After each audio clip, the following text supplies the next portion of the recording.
Are you maybe wondering if it's time for a career change? Stay tuned because in this video, I'm going to talk about 4 signs it's time for a career change. But before I do that, I have created a free guide on how to create the professional life that you absolutely love. It is full of tips, it's full of strategies, things I actually work through with people in my program. I've shared them in this guide for you to help you make any kind of shift that you want to make in your career. I also share some common mistakes, which are, time savers. Don't make all the mistakes I did. I made a lot of mistakes making the career shift that I did. So don't make the same ones I did, right? So if you are interested in that guide, it is linked in the description below.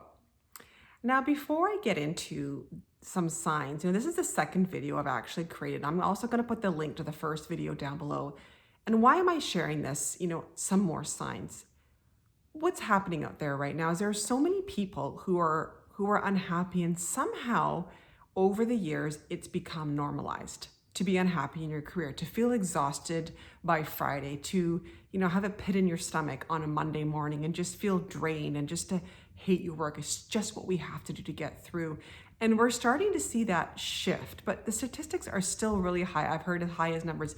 87% of people hate their jobs, hate their careers. That's a really high number. Even if it's 60%, that's really high, but I don't think it's 60%. I mean, I'm not a statistician. I'm not up on the latest figures, but I do know it's high.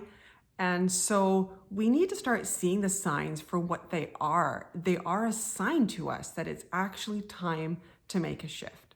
So without further ado, I'm going to share 4 signs it may be time for you to make a career change. So the first one is that when you're doing your job, when you're doing the tasks in your job, you feel like you are not living to your full potential. It's like there's this feeling in you like you should be doing something else. Like you're just not tapping into everything that you are capable of doing. Like you're almost keeping yourself small, selling yourself short.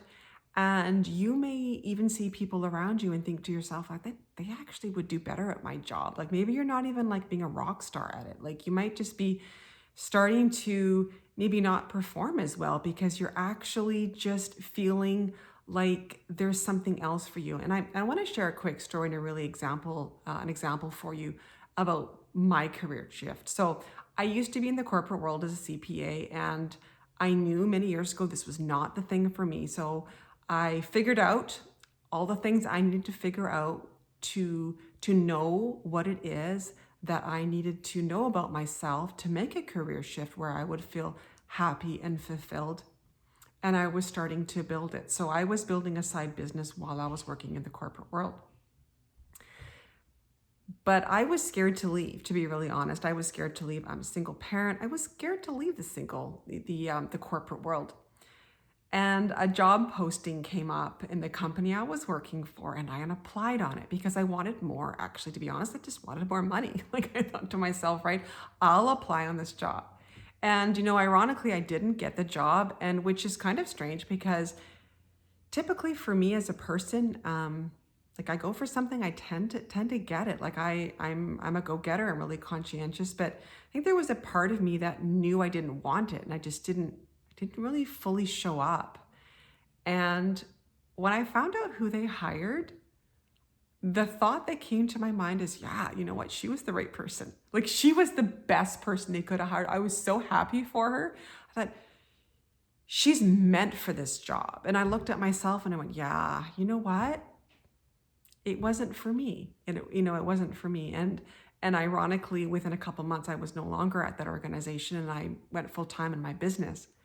But I really had this awareness that, yeah, you know what, she could actually do a really killer job on this. And yeah, and she is. I still keep in touch with the person who took that job, and she's amazing at it. And it's so in alignment with her, but it was not in alignment with me. And so if you're looking around going, yeah, somebody else could do my job better, I just don't feel like I'm living to my full potential. Chances are it's because you're actually not. So sign number 2 is that you are physically drained. At the end of the day, you are exhausted. You may only get to even 2 o'clock in the afternoon and feel absolutely exhausted. Or you get home from work, you don't even want to make dinner. You just want to hit the couch. you get to Fridays and you're just using the weekends to recoup. And that can also be a mental exhaustion. We're not supposed to be this exhausted from our work.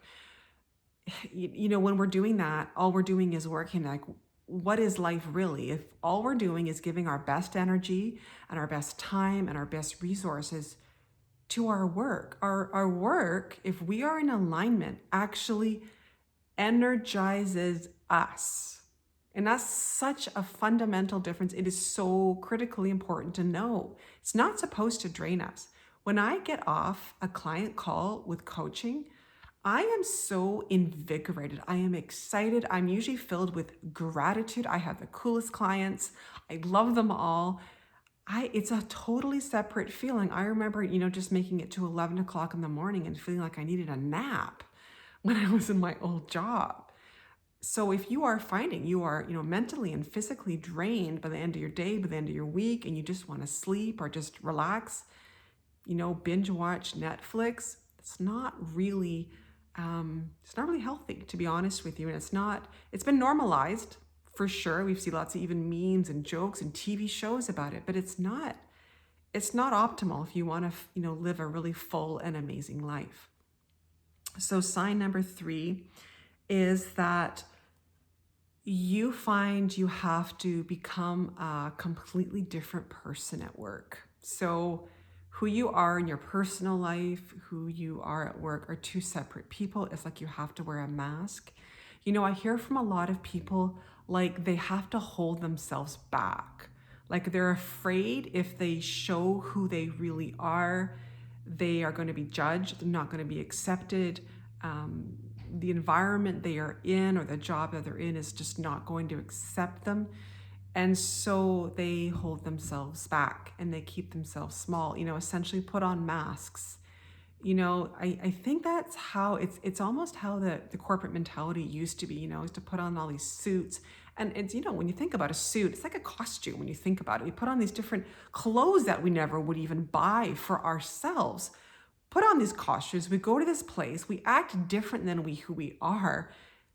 And then we come home, we try to change back to our real person. And that's not really how it's supposed to be. I mean, if you're living, you're living in alignment, that's not what you do. Who you show up with and who you are in your job, with your work is the same person. You show up different versions of yourself, look just like you show up different versions, of yourself with your family, say, versus your partner. I mean, we all do that, right?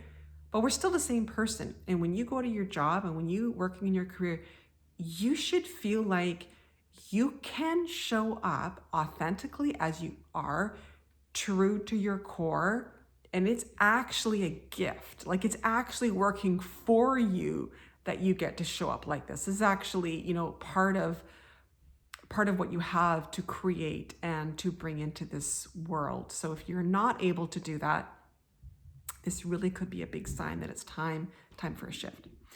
And the 4th one, and this one's really big too. This one's really big. And what we're seeing a lot now is, they're talking about quiet quitting, which really has been going on for a long time. It's just being more talked about right now.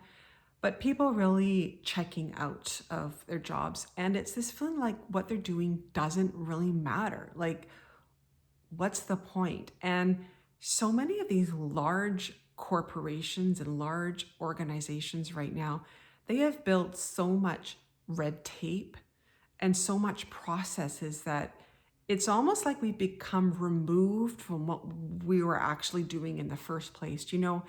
In the last couple of years in my career as an accountant, I didn't actually even feel like an accountant anymore. Like the things I did that I used to love, it got replaced by systems and processes. And I felt like a robot, to be honest with you. I felt like a robot, like just going through the motions each day, just getting hitting my deadlines, getting things processed and pulling out reports that I often thought to myself, why are we even looking at this? This is not relevant, this information. Like, I'm all about creating value and making changes that we can do better. And I just found like what I was doing was just, it didn't matter. I didn't see the point to it. And this is also what I'm hearing from a lot of people. It's like, I'm just a cog in a wheel. I don't see any value in what I'm doing. And really as human beings, we're here for a reason. You are on this planet for a reason. It's not an accident. We are here to make a change. We are here to have an impact. We are here to do something amazing. And if you're in this job where you're just feeling like you're getting through each day and just going through the motions and just ticking things off your list, but you're not engaged with it, you're not connected to it, you're not feeling like you are part of this bigger plan, part of a bigger purpose, it can be really draining. And that can be one of the reasons why you also can feel drained at the end of your day. So if this is you and you are not feeling like you are having an impact, or you're really struggling with what's the point here, that really is another sign that it might be time for you to make a shift. So those are the 4 additional signs that it might be time to take a career shift. Again, I will post the original video that I posted a couple months ago down below, as well as the free guide that I've created. If this video helped you, please like, share, subscribe. It truly does help me get my message out there. And there might be somebody else out there who you think could really use this message. And please do share if that's the case. I'm here to support as much as I possibly can and help people really move to something where, when you can feel joy and you can feel like you're having an impact and you can feel fulfilled. Life is too short to have regrets. Life is too short to spend days being unhappy, doing something where you are unhappy. So I hope this has inspired you to make some changes in your career if you are feeling uninspired and unmotivated. So take care, and I will talk to you soon.